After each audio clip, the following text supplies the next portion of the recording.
بسم اللہ الرحمن الرحیم۔ السلام علیکم۔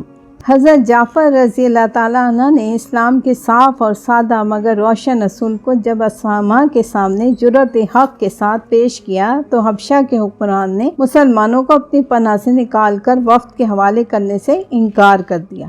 پھر حضرت جعفر رضی اللہ تعالیٰ عنہ نے خوش الحانی کے ساتھ سورہ مریم کی چند آیات تلاوت کی تو نجاشی شاہ حبشہ بے حد متاثر ہوا اور آبدیدہ ہو کر اسلام کی صداقت پر ایمان لے آیا اور حضرت جعفر رضی اللہ تعالیٰ عنہ کے دست حق پرست پر مشرف با اسلام ہو گیا۔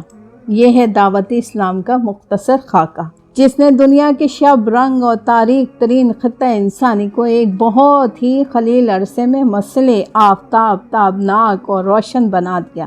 اس خاکے میں اعتقادات، اخلاق اور اعمال حسنہ کا وہ تمام عطر موجود ہے جس کو قرآن عزیز نے مختلف صورتوں میں حسب حال و مناسب مقام پر بکثرت بیان کیا ہے، بلکہ پورا قرآن انہی روشن حقائق کا ہادی و مرشد ہے۔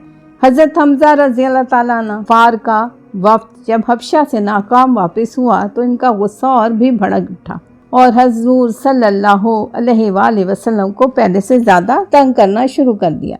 ایک روز آپ صلی اللہ علیہ وآلہ وسلم کوئی صفا کے پاس بیٹھے تھے کہ اتفاقاً ابو جہل بھی اس طرف آ نکلا اور اس نے حضرت صلی اللہ علیہ وآلہ وسلم کو بہت برا بھلا کہا اور گالیاں دیں، لیکن آپ صلی اللہ علیہ وآلہ وسلم نے صبر و تحمل سے کام لیا اور کوئی جواب نہ دیا۔ عبداللہ بن جدعان کی باندھی یہ واقعہ دیکھ رہی تھی کہ اتنے میں حضرت حمزہ رضی اللہ تعالیٰ عنہ شکار سے واپس آتے ہوئے نظر آئے۔ کہنے لگی، اے حمزہ رضی اللہ تعالیٰ عنہ، نہایت افسوس ہے کہ تمہارا بھتیجا لوگوں کی نظر میں ذلیل سمجھا جائے اور تم کو خیال نہ ہو۔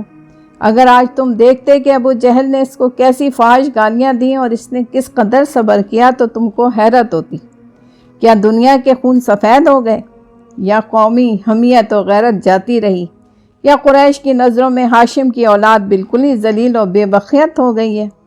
بس اتنا سننا تھا کہ حضرت حمزہ رضی اللہ تعالیٰ عنہ کی رگ حمیت بھڑک اٹھی، غصے کے مارے بے تاب ہو گئے، آنکھوں میں خون اتر آیا، تیر کمان ہاتھ میں لیے حرم میں آئے۔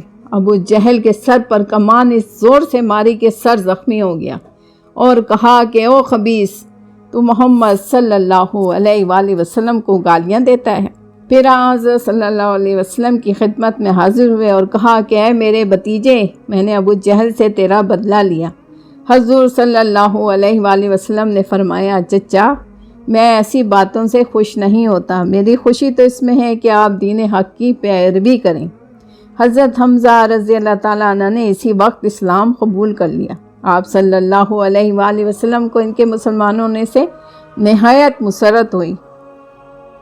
آپ قریش کا زور ٹوٹ گیا کیونکہ حضرت حمزہ رضی اللہ تعالیٰ عنہ کا مقابلہ کرنا کوئی آسان کام نہ تھا۔ حضرت حمزہ رضی اللہ تعالیٰ عنہ حضرت صلی اللہ علیہ وآلہ وسلم کے چچا تھے، ان کو آپ صلی اللہ علیہ وآلہ وسلم سے خاص محبت تھی۔ وہ آپ صلی اللہ علیہ وآلہ وسلم سے صرف 2-3 برس بڑے تھے۔ حضرت صوبیہ رضی اللہ تعالیٰ عنہ کا دودھ پیا تھا۔